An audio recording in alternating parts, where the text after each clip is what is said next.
Okay, this one, I'm going to go ahead and just read some questions, and maybe if I have some time afterward, I'll I'll ramble more. I'll talk more. I'll say some more things. Yay! Won't that be fun? Okay. Anyway, my Avenge Corey Gary Yoga Meditation Derived Energy Declaration. We have. I dug this last couple of minutes. The rest was interesting and fun. Fun, interesting. From Twit, from Uranus. Okay. Hey, do I not get a fuck you also? I'm feeling a slight left out, especially since my name is on the info bar. I think I will make a response, Wise Monkey 888. By the way, yeah, he says he makes responses, right? But then he doesn't link the responses. He doesn't put anything in the annotation as to what his inspiration is. Not that it's required, but sure enough, thanks for saying you'll make a response and then just leave it hanging. Okay, from To Be Serious. I like Professor Anton and I like his mind. I've read a lot to try to figure him out. Must admit that Gary seems like an overrated waste of energy, but that's just my opinion. I know it. I don't agree that procreation is necessarily related to sex. Use contraception. If you're in love, again, contraception. I don't think the world needs more kids. I also don't think that I have the right to tell you what to do. I don't think that you're a bad person if you don't take my advice. I like Professor Anton also. I like his mind also. I make my criticisms because I want to. And I say the things the way I say them because I think them. And I want to be blunt sometimes. Yeah, Gary does seem overrated. I mean, waste of energy. Like, yeah, I know you guys have had your bouts and so forth, so I don't know what to say about that. I think he makes okay points. Now it's just more like watching somebody trip through life, journaling, and kind of, cycle on the same crap again and again. And so if you want to follow the again and again go round and hope something new comes out, then watch Gary. He at least unblocked me so on one of his channels, so psyched about that.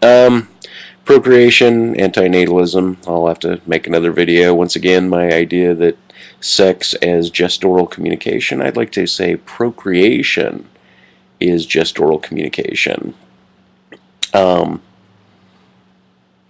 It's easy to say in retrospect, but I once, I twice got a woman pregnant, but the second time, at the moment of conception,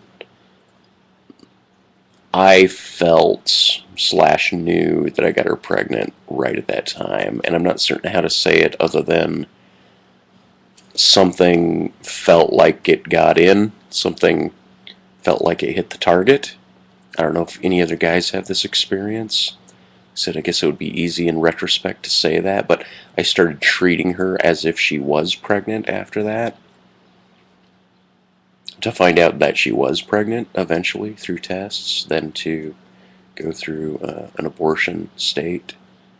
That was, wow, crazy. Anyway, yeah, and as far as antinatalism, I don't know.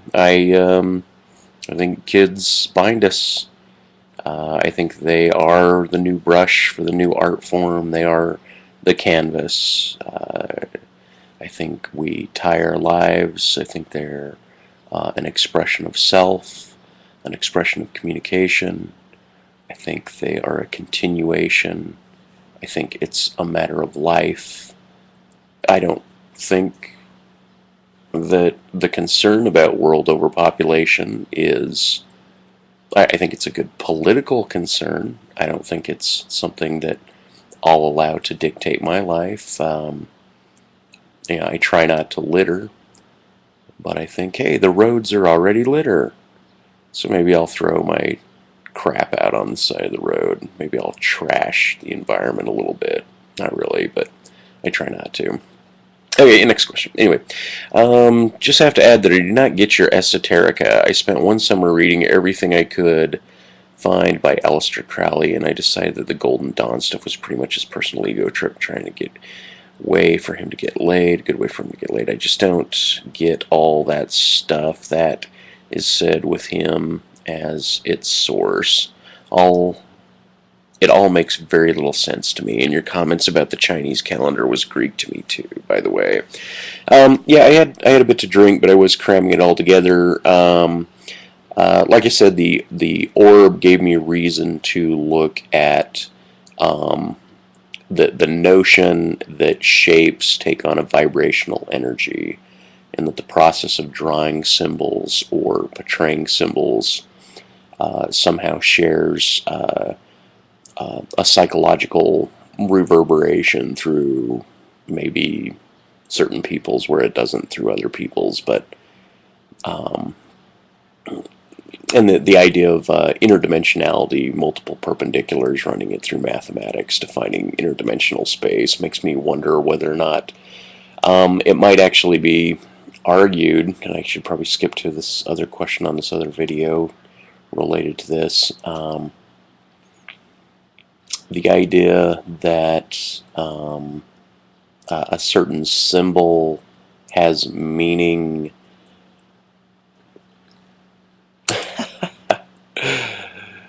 Yeah, that a certain symbol has meaning beyond, how to put it. It's almost like kind of the idea of the cosmos reaching into our minds, right? Kind of like Bionic Dance's recent notion, like cat's eyes are going to watch to make certain that we have fun. It's almost like our eyes are palettes of our existence that somehow tell tales vibrationally to something else and other than us that is somehow crossing us interdimensionally. It requires some form of fiction to fill in the blanks, and if somebody has taken symbology seriously, I want to pay attention to it as if it's something that can be taken seriously. And that's how I would approach religions also, in terms of them not being strictly metaphors, but being literal. And, of course, there's a whole haystack pile of crap to work through if, upon these statements and claiming such things as this. But, okay, so be it. Anyway, boy, I'm never going to get through these at this rate. 8 minutes. No way. No way.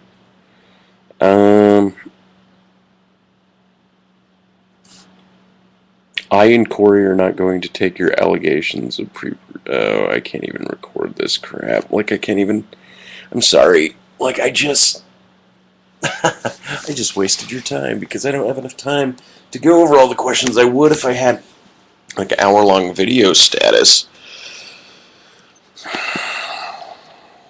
I think I'll just make a phone call instead. Nah, I want to find that other question.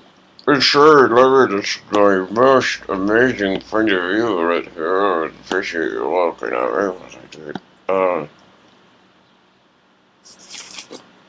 Yeah, somebody had phrased a question to me.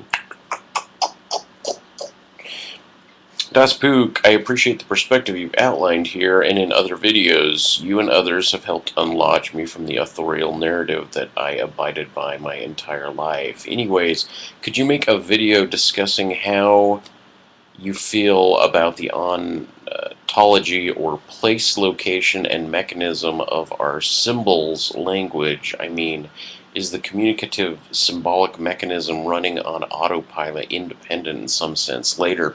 And I keep thinking of like a street sign, a stop sign, a yield sign, or something that is in some small hick town and falls over into the ditch, right? And then has a bunch of leaves growing on it, or litter with print on it that somebody walks across later and they see it, right? But then I also think, ooh, hi. Then I also think that like And this may sound weird, but kind of like, the shape of my eye here might look like a cursive A, or maybe this one over here might look like a cursive A or a C, right? Or maybe I can end up drawing like double O's here, or how to put like, oh, there's an R, right? I'm seeing an R pattern. And so I might read like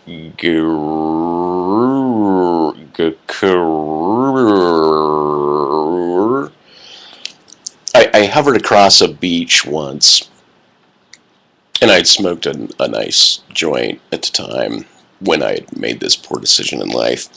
And on this ledge, looking down on this beach, and in the sand, it looked as if somebody had taken a board and gone down there and drawn out some words. They were writing a sentence. They were writing this paragraph in the sand.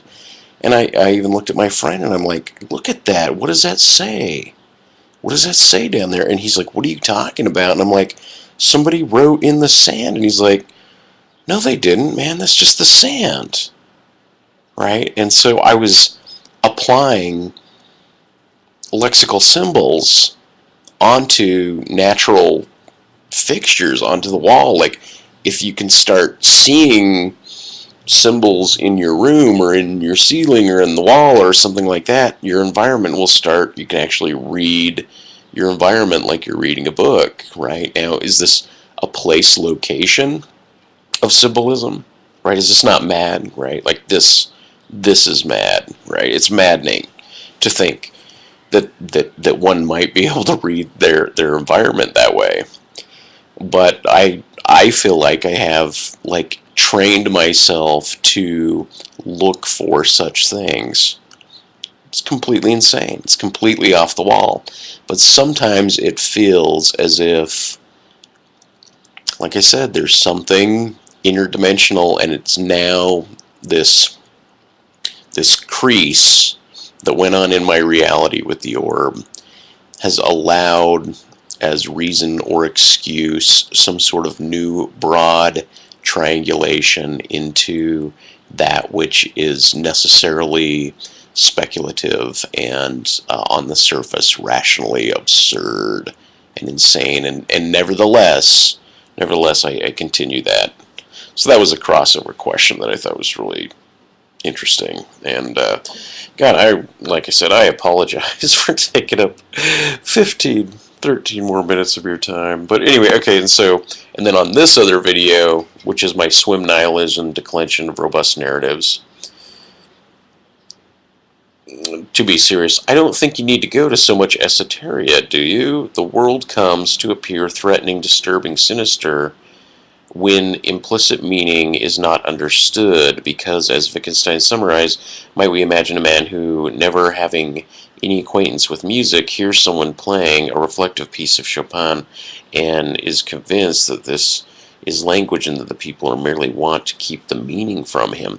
And I thought, okay, that's like that comment imparted a certain outlook, a certain perspective to me. But initially, after making the video and reading this comment, I thought, well, this doesn't really match where I was going, because